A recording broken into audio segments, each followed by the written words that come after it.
الحمدللہ استغفراللہ نحمدہ ونصلی علی رسولہ الکریم اما بعد اعوذ باللہ من الشیطان الرجیم بسم اللہ الرحمن الرحیم۔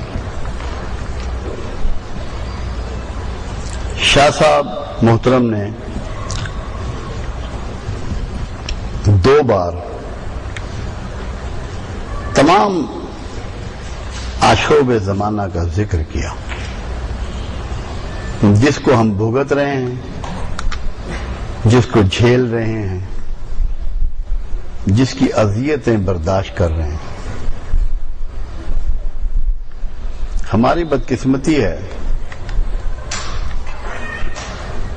کہ ہمیں صرف اندھیرا دکھتا ہے اور یہ بھول جاتے ہیں کہ جب سورج طلوع ہوتا ہے تو انتہائی سیاہ رات بھی چھٹ جاتی ہے، اور طلوع ہونے والے سورج کا نام امید ہے۔ امید اتنی پاورفل چیز ہے، اتنی قوت ہے کہ جو ہر اندھیرے کو اور ہر ظلمت کو دور کر دیتی ہے۔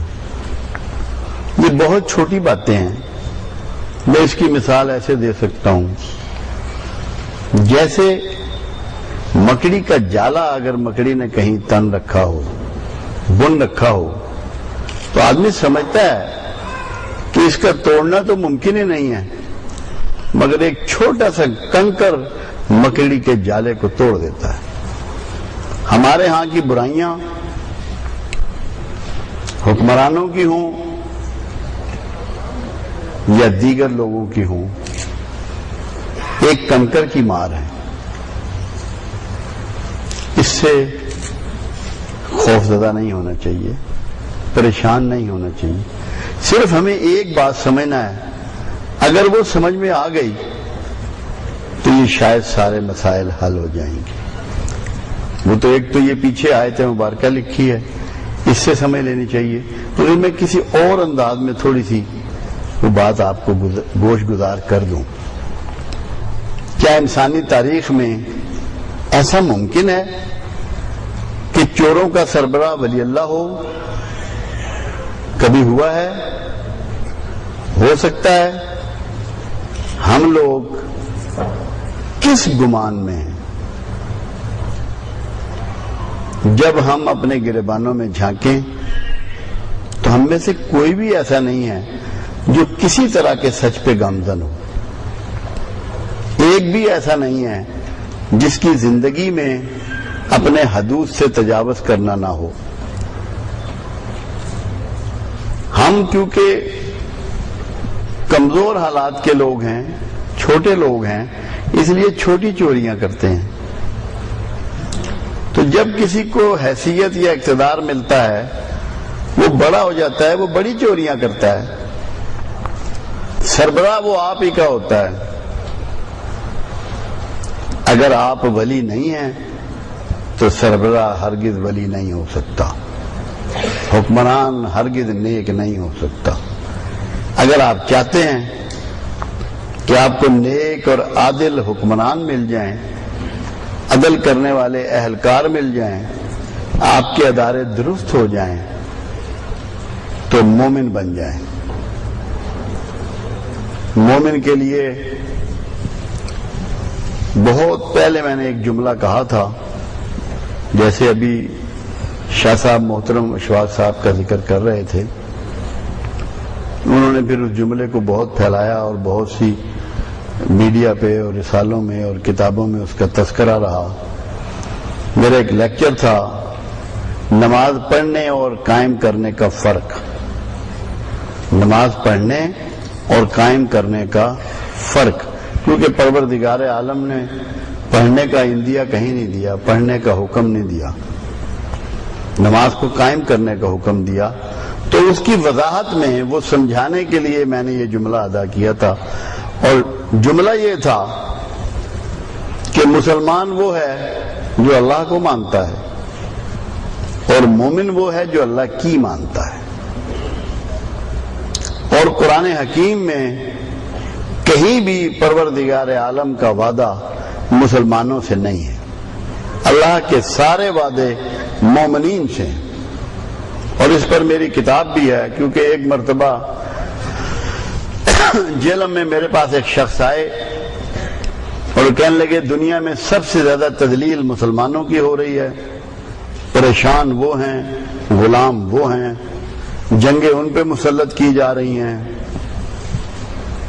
ان کا مال لوٹا جا رہا ہے، ان کے جو پیٹرول اور تیل اور دیگر ذخائر ہیں وہ اغیار کے قبضے میں ہیں، تو اللہ ان کی مدد کو کیوں نہیں آتا؟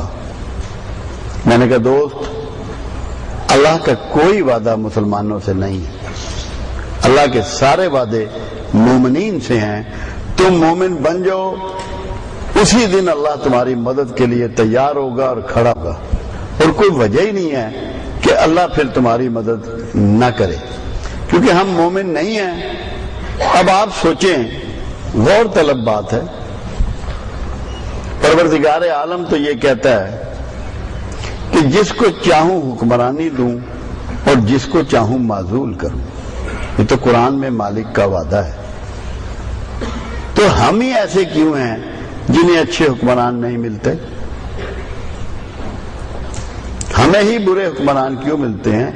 یہ صرف بین ثبوت ہے اس بات کا کہ اللہ آپ سے راضی نہیں ہے. ہرگز اللہ آپ سے راضی نہیں ہے.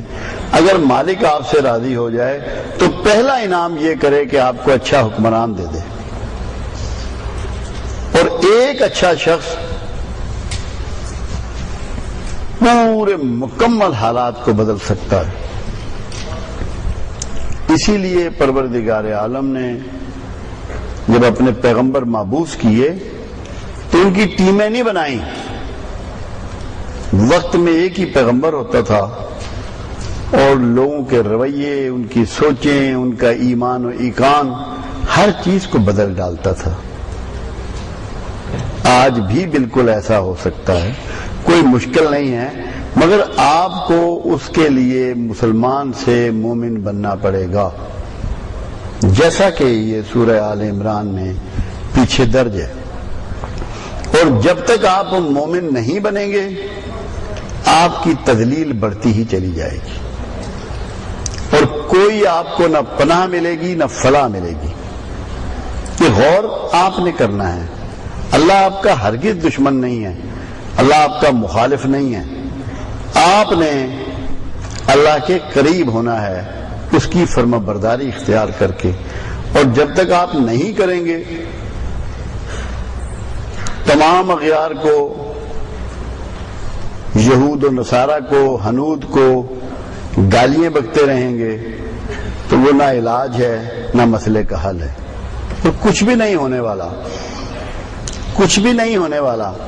ایک مرتبہ میں بڑی امام سرکار کے عرس پر وہاں ایڈریس کر رہا تھا تو لیڈرشپ کی بات تھی، کچھ اسی طرح اقوام کی بات ہو رہی تھی.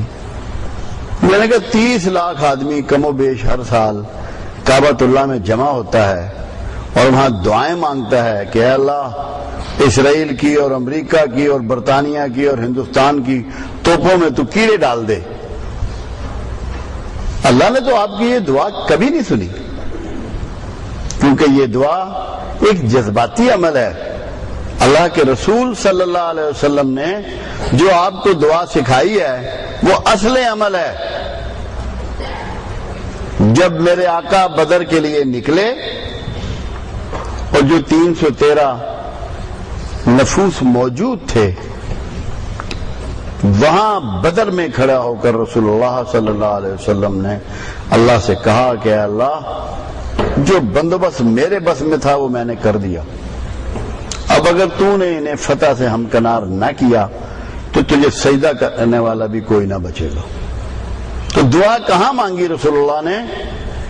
بندوبست کے بعد میدان جنگ میں.